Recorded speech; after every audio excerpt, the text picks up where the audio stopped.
I just want to say to all the listeners, thank you for joining us. Neil Grace, author of Fresh Eyes Upon the World, Making Life a Spectacular Journey. I am immensely delighted, ecstatic, and pleased to have Dawson Church on the show. And I could tell you a very brief synopsis of his background. However, it is so extensive, it's going to take me about 45 minutes. Dawson, he is an incredible scientist, metaphysician, spiritual seeker, wizard wonder. He's traveled the world, originally from South Africa. Is that correct, Dawson? And he's written 4 books. He's a publisher. He's been big with EFT, which he'll expound maybe a little bit later. Dawson has been a pioneer in taking the elements of the mind, the physiology, the body, the somatic energies, the psychology, and the spiritual energies, and integrating them in a paradigm that is pretty much a vanguard in the industry in learning how the mind functions with the body and how our genes and everything are interrelated. And this synthesis of energy is just a remarkable thing that he has elaborated on in these incredible books, Mind Over Matter, the Genie. In Your Genes. In Your Genes, the new one coming out, Brain Bliss. Just remarkable information, elucidated beautifully, articulated, and exquisitely, and very evocatively. Also, because today is International Men's Day, Dawson has been involved and dealing with all kinds of people in all different walks of life, but has been very steeped in men's issues. And that's what we're going to kind of focus on today, because Dawson is very successful and very diverse in his field of study and what he promotes and what he shares with the world. So I hope that encapsulated everything, but not even close. Thank you, Dawson, for joining us. Men's issues, I want to just get your opinion, your frank opinion. There are a lot of things that are happening in transition with men, as you know, in the evolution of society, especially the last 50 years or so. And there's kind of a lot of upheavals with the roles men have and how they're participating with women and with society and among themselves. What do you think is one of the most important issues confronting men or facing men today that we need to look at? I think a sense of self is a really critical one, because how do you see yourself? Where do you derive your sense of self from? And many men derive their sense of self from the outside world. So it's like, what kind of a car do I drive? What kind of a job do I have? What kind of salary do I earn? What is my wife like? And there are all these external criteria for looking at success. And Neil, what one thing is, this is just a very personal note, those things don't matter. Those things don't matter. What does matter is what I think of myself, and in a larger sense, what the universe thinks of me. I know I've had some times in my life when I really crashed and burned, and whether it was in health or money or relationships. And the crucial thing isn't how you're defined by the outside world. The crucial thing is how you're defined in your own mind, and how do you see your relationship with the universe. And so I teach meditation, I teach EFT, and I urge people to spend at least some part of their days liberating themselves from what I call local mind. In my book, Mind to Matter, I begin and end the book with chapters on local mind, our local sense of self, and it's handled by certain regions of the brain, and then how we can learn to quiet those parts of our brain in meditation, and then merge with non-local mind. Then you have a sense of your local self, your individual self, as being simply a part of a much larger universe and a much larger entity, and then you live your life with meaning from the inside out, not defined by those external things. So you wanted me to be brief, and that's as short as I could make it. Very thoughtful, very tangible, it has a lot of substance. So segueing from that, Dawson, men typically, and I'm going to speak in generalizations, of course there are exceptions, they have strong egos. And a lot of the male ego tends to be self-righteous and wants to be right. How do men, and again, I don't know how you can answer this in a minute or two, but how can men transform or shift the egoic mind or the egoic personality into one that's more loving and caring and more heart-centered? The same way, by letting go of local mind and moving into non-local mind. And the ego is very useful. My ego decided to wear a blue shirt today. My ego balanced my checkbook. My ego drove me to the gym this morning to exercise. My ego has a whole bunch of really useful functions it serves. When your ego, though, is cut off from that non-local mind and thinks it's something by itself, and again defined by often by external factors, then your ego is suffering, and you are in that state of suffering. And there are two parts of the brain that are really active in the suffering mind. They're called the default mode network. One part of that is the prefrontal cortex over here, the mid prefrontal cortex. One is the back of the brain here, the posterior cingulate cortex. And those parts of the brain are highly active. And I talk about this in my new book, Bliss Brain. In Bliss Brain, I talk about the suffering self. And so the ego, separate from the whole, suffers. But when you learn to bliss out, when you learn to let go of that grasping of the self, then you then merge with the universe. You merge with that benevolent universe. You feel a sense of love and connection and joy and happiness and ease and lightness and creativity. And so you're merging with that. I do it every morning for meditation. I get up in the morning, I do some tapping, EFT, acupressure tapping. I then merge with that non-local universe for a while, and I begin the day feeling absolutely wonderful, living from the inside out with an ego that's useful and an ego that is then submitted to that greater calling and purpose. Then I can notice when I'm out of step with that. And you mentioned being in the heart.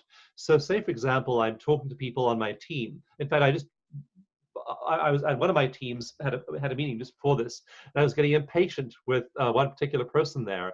So I then shifted and practiced breathing and being in my heart and listening from my heart. And that then moderated the quality of my interaction with this team member. So it's powerful when you do this. And you also start to recognize when you're out of phase with your heart, and you then are able to make that shift and get into phase with not only that signal of your own heart energy, but that is a part of you that is so hooked up to the universe. You're then congruent, channeling, allowing that universal energy to flow through you, meeting in the heart, moving out from the heart to love other people. In chapter 2 of Mind to Matter, I talk about the whole phenomenon of emotional contagion and how when you're in that heart-centered space, you are an agent of positive emotional contagion to everyone around you. Research shows, this is 5 decades of research of the Framingham Heart Study in Framingham, Massachusetts, spanning several generations of people, that it shows that if I'm happy, my neighbor is 34% more likely to be happy.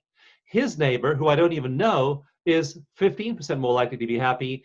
And his neighbor, who I don't know at all, is 7% more likely to be happy. So I'm then having hooked up with the universe in that state of ego, submission to the universe, being heart-centered, moving into bliss brain.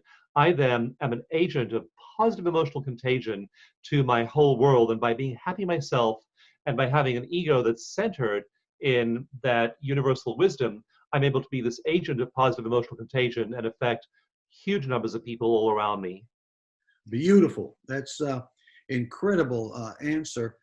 I would have to say also, and I just want you to touch on this, because we know historically throughout civilization that men have been predominantly the aggressors in wars and violence, and men seem to have a predisposition to react with volatility and can be very physically aggressive and hostile. And there's just a lot of inflammatory energy. And I would say that, I just want you to touch upon this, that same concept applies from the heart. So when a man is threatened by another man, I mean, I even play basketball and the guys get sometimes upset and they get really angry and they push each other. Yeah. A little bit scary. It's very intense. And I know it's driven by an ego that is suddenly goes into the mode of reaction. You know, it goes into a kind of an explosive anger state. It's probably threatened because of its insecurity, but how, you know, it's so prevalent, this whole male energy. and not all of us, and we're trying to integrate some of the more gentle, sweet, kind, caring, loving, compassionate ways. But how do men, since most people are listening to us today are men, how do men apply this so that when they are hurt or threatened or angry or on a verge of rage, they can mitigate it and come from a higher consciousness? Yeah, and of course, men have a lot more testosterone than women. Women also make testosterone, but not as much as men, and so men have lots of it, and it drives those goal-oriented behaviors that men typically exhibit. And so, when you feel that way, what I teach people to do is use EFT tapping. Emotional freedom techniques, or tapping, is simply tapping on a series of acupuncture points, and research shows that it calms the emotional brain. So when you're feeling anxious or upset or angry or resentful, any of those negative emotions, what happens is that the whole center part of your brain, your limbic system, your emotional midbrain, is highly active. If I put someone in an MRI or an EEG, then I'll see if somebody is in that kind of an emotionally aroused state. I'll see a lot of energy being used by the emotional brain, the midbrain, the limbic system in their bodies.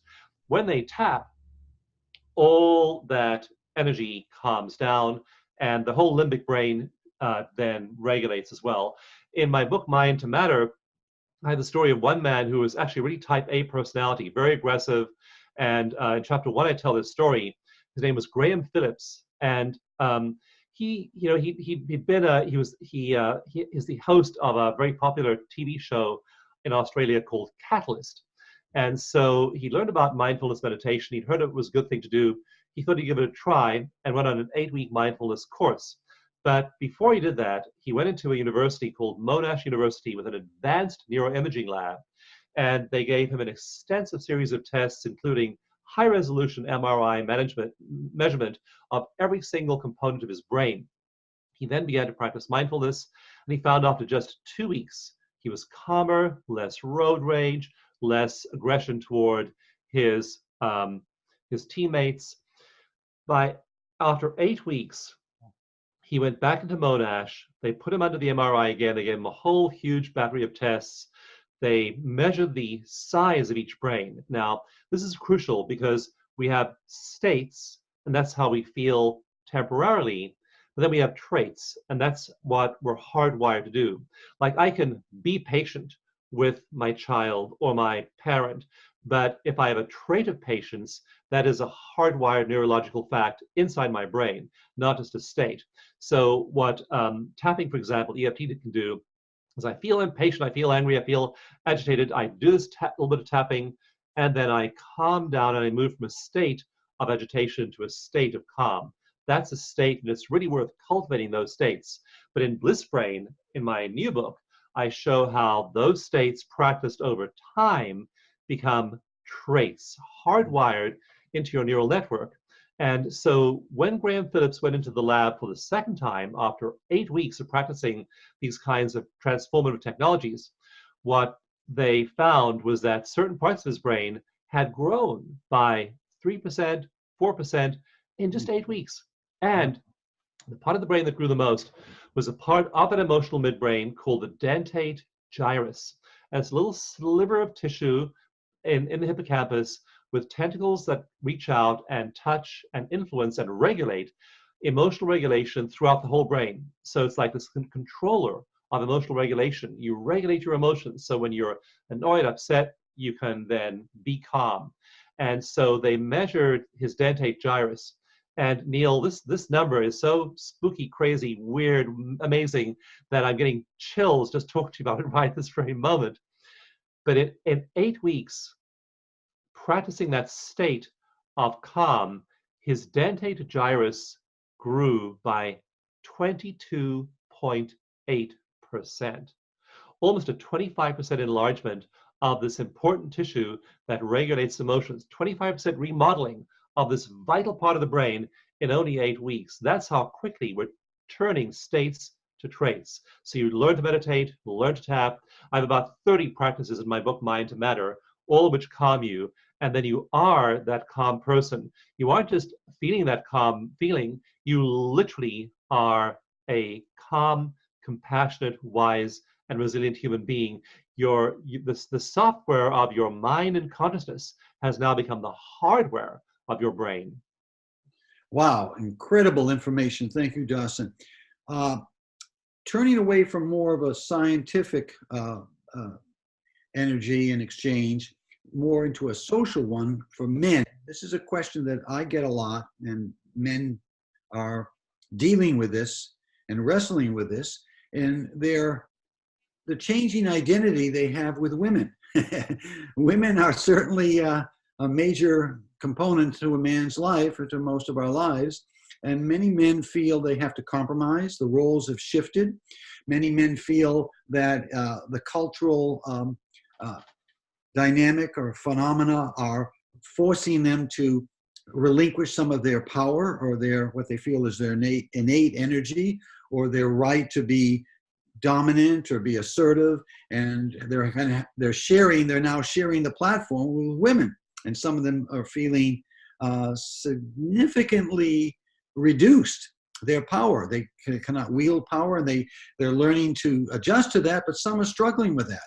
So the question is, in the identity that men have with women in contemporary times, what is the best way for them to manage what's going on, to integrate what's going on for them, so they feel good about how they interact with women and feel good about themselves, and don't feel that they have to be reduced to something less than who they are, and they can still maintain their power?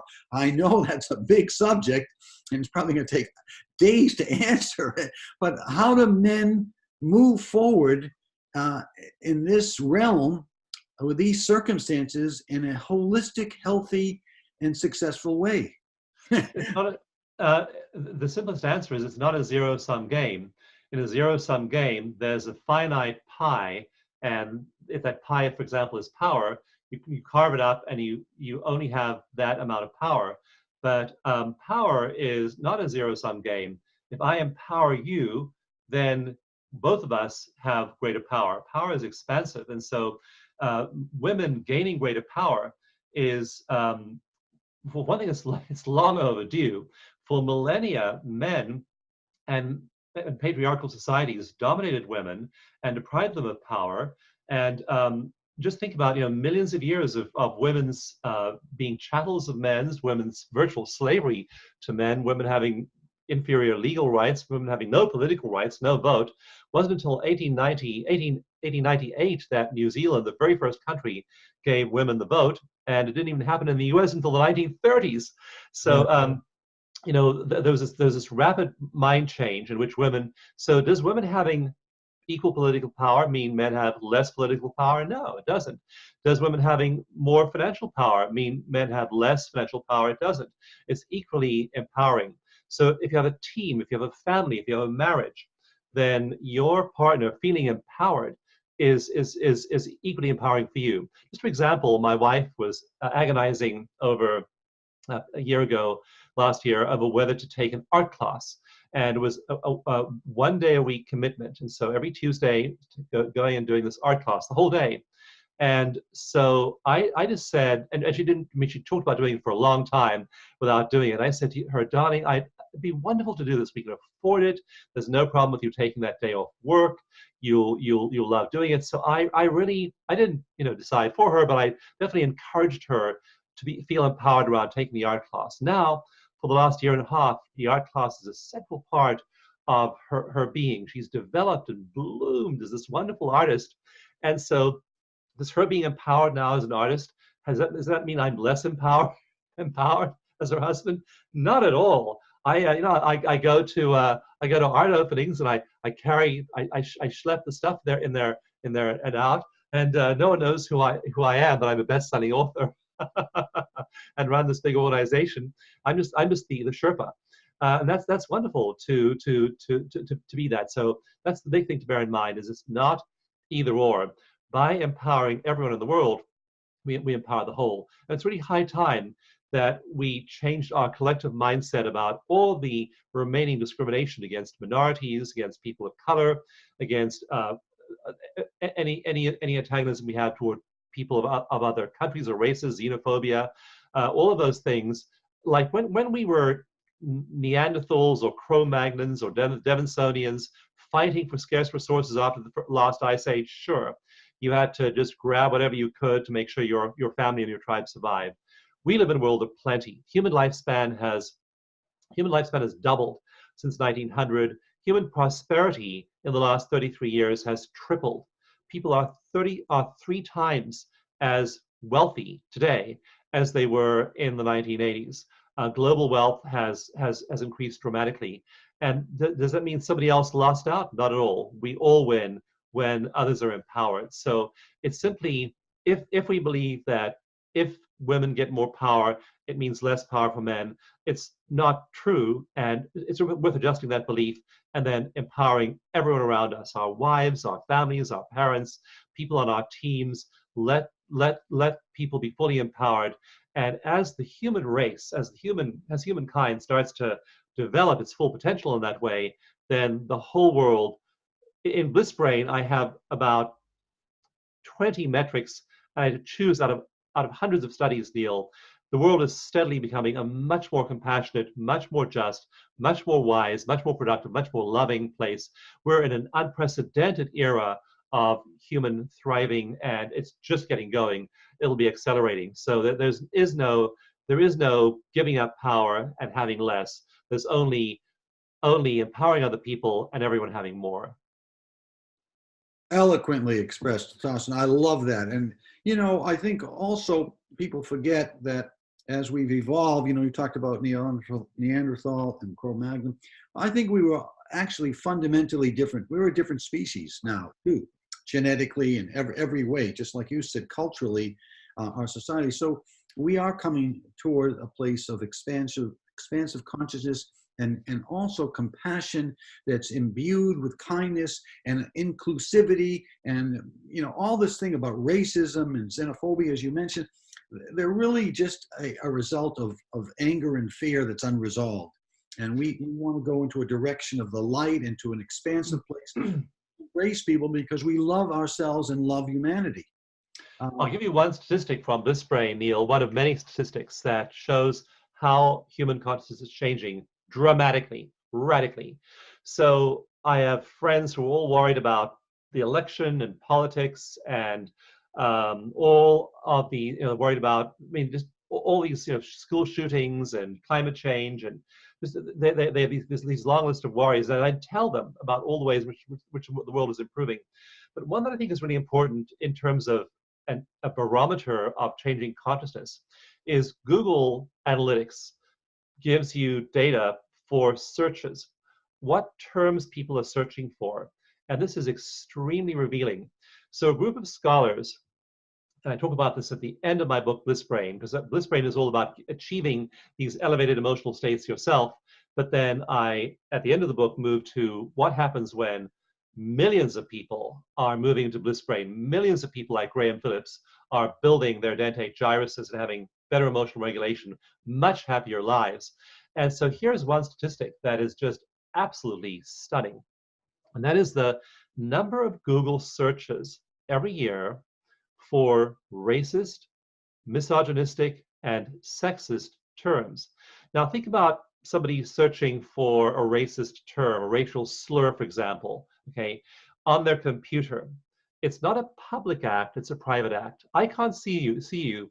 You could be searching for you'd be pretending to be an enlightened person, but secretly you're going and searching for things online, and no one's going to know. Okay, so it's a private act when you do that Google search.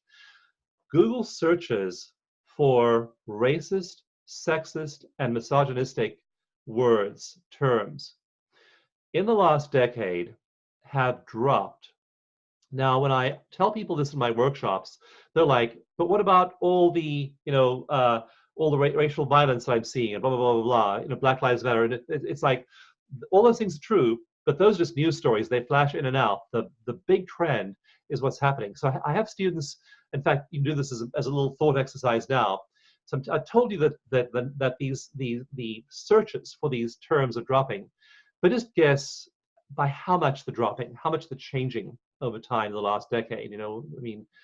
what percentage would you guess they might have dropped in the last decade?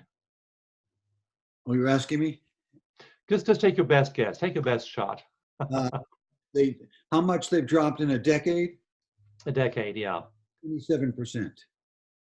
Okay, yeah. And when if I don't tell people they've dropped, often they say, oh, they probably doubled in the last decade because there's much more, there's much more racism and violence, blah blah blah, sexism than there used to be. But they have dropped, and Neil, the number actually is 80%. They've dropped 80% in the last decade. Another number I use as an indicator of human thriving, I said to students of mine, how much do you think U.S. poverty has changed? What the U.S. poverty, percentage of Americans in poverty since 1960? How do you, so I asked them that question, what do you think it is? And some say, well, clearly poverty's on the rise. I see more homeless people in San Francisco, and so it's probably gone up 50%. Others say, no, I think it's down a little bit, 20%. Here's the data. 30% of Americans were poor in 1960. Today, 3% of Americans are poor. Poverty has dropped 90%. And so that's the beauty of being a scientist, is you read about what's real, what's actually going on. And it shows, the data shows that human rights, wars, violence, by all of these markers, things are getting better. But the Google search one intrigues me because that is an indicator of consciousness.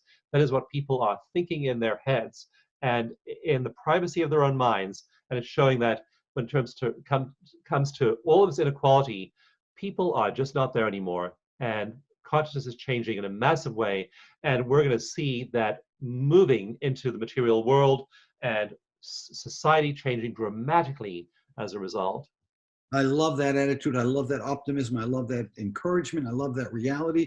And I believe it. I feel it. It's palpable. Yes, we don't have much time, but I want to ask you one last question, because a lot of men have inquired about this and requested, of me, what can we do to better connect with other men? How can we have better fluid, flowing communication? How do I build a bridge to other men? It seems like a lot of men, we go out, again, this is the stereotype. We drink, we watch the football game, we talk superficially.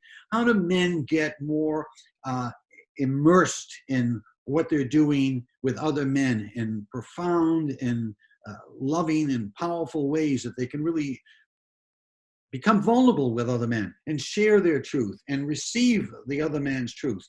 Is there something you could suggest that would encourage men to improve the quality of communication so that they can get?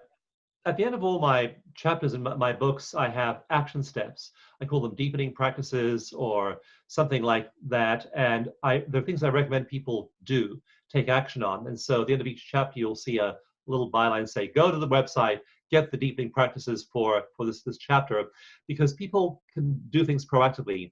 And having a vision and having an intention for it is one thing. So saying, I'd like to do that is really good. The next thing is to take action. How do you translate that into action? You and I happen to be members of a men's group. And so we go to the men's group. That's one of the ways in which we cultivate that. We have a wonderful, emotionally nurturing experience there.